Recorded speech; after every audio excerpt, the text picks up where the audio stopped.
The Divine Comedy is a long Italian narrative poem by Dante Alighieri. It's widely considered to be the preeminent work in Italian literature and one of the greatest works of world literature. The poem's imaginative vision of the afterlife is representative of the medieval worldview as it had developed in the Western Church by the 14th century. Allegorically, the poem represents Saul's journey towards God, beginning with the recognition and rejection of sin Inferno, followed by the penitent Christian life Purgatorio, which is then followed by the soul's ascent to God Paradiso. In the Inferno, Dante starts on ground level and works his way downward. He goes all the way through the earth and hell and ends up at the base of the mountain of Purgatory on the other side. On the top of Purgatory, there is the terrestrial paradise, and after that, he works his way through the celestial spheres. The plot of the Divine Comedy is thus very simple. It is the narrative of Dante's journey towards redemption. The Inferno is generally thought to be the best and most interesting part, which may be a result of its inverse structure. The moral plot is less visible because Dante descends into hell. God is almost totally absent, and Dante, not excessively constrained by pity, feels free to make hell colorful and lively, which is not necessarily the case in the Paradiso. The Inferno begins when Dante, in the middle of his life, is lost in a metaphorical darkwood that is sin. He sees a sunlit hell but is unable to climb it because three wild beasts frighten him back. They symbolize different sins. Fortunately, he then meets the spirit of the Roman epic poet Virgil, who says that he has been sent by Beatrice to lead him to salvation. Beatrice was the spirit of a woman Dante loved very much who had died years before.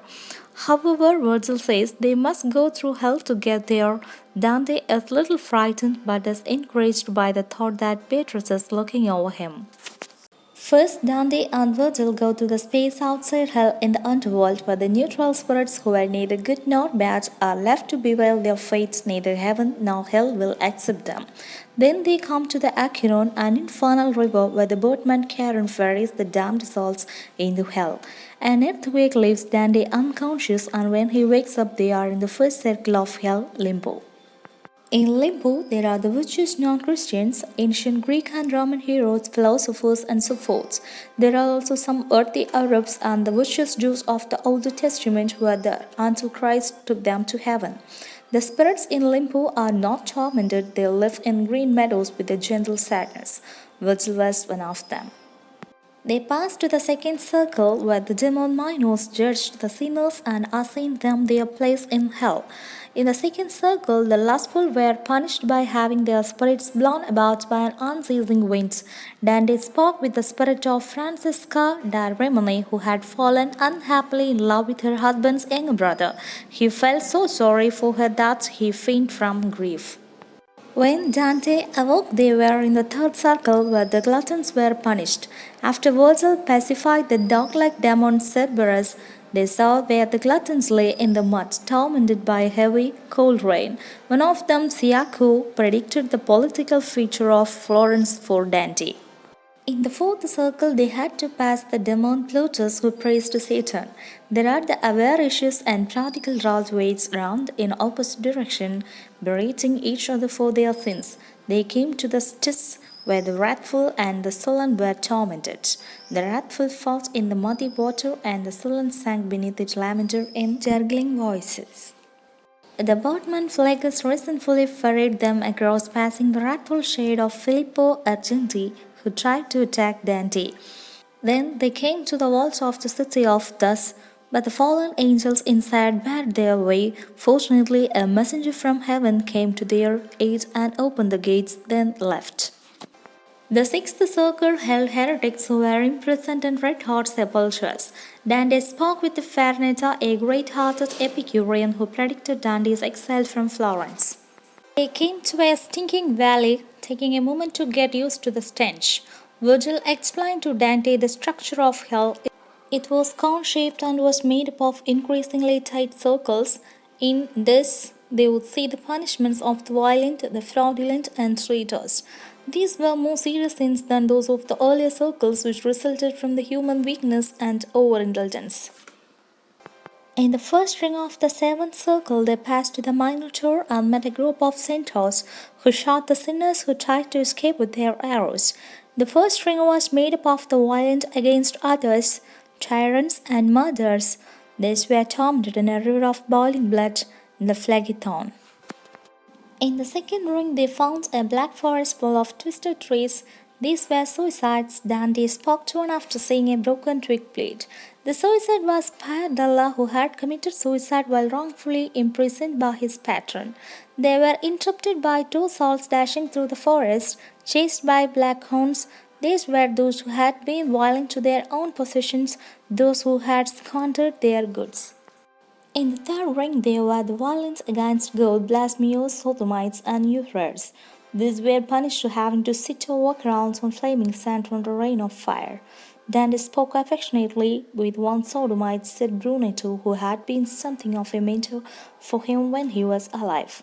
There are other Florentines, also people Dante respected, asked him news about the city, and he said that it was doing badly.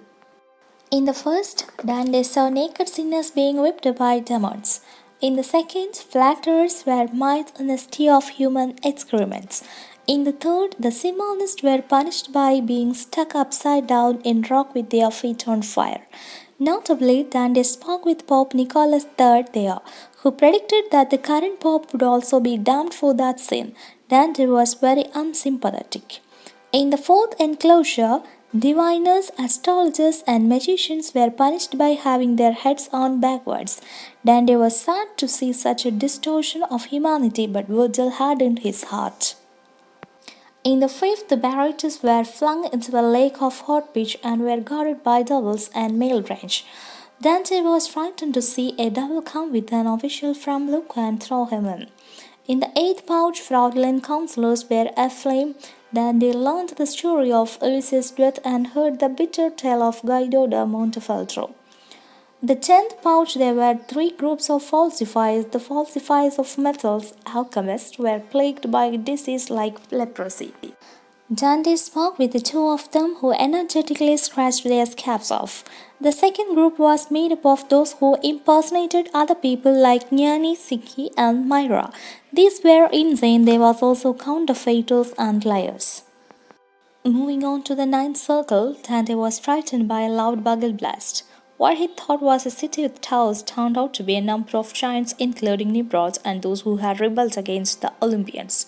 A comparatively blameless giant helped Dante and Virgil into the pit of the ninth circle. In the first ring of the ninth circle, Dante saw sinners frozen into ice. These were traitors against their kin, including two brothers who had murdered each other. The second ring, where sinners were deeper in the ice, held those who betrayed their parties and their homelands.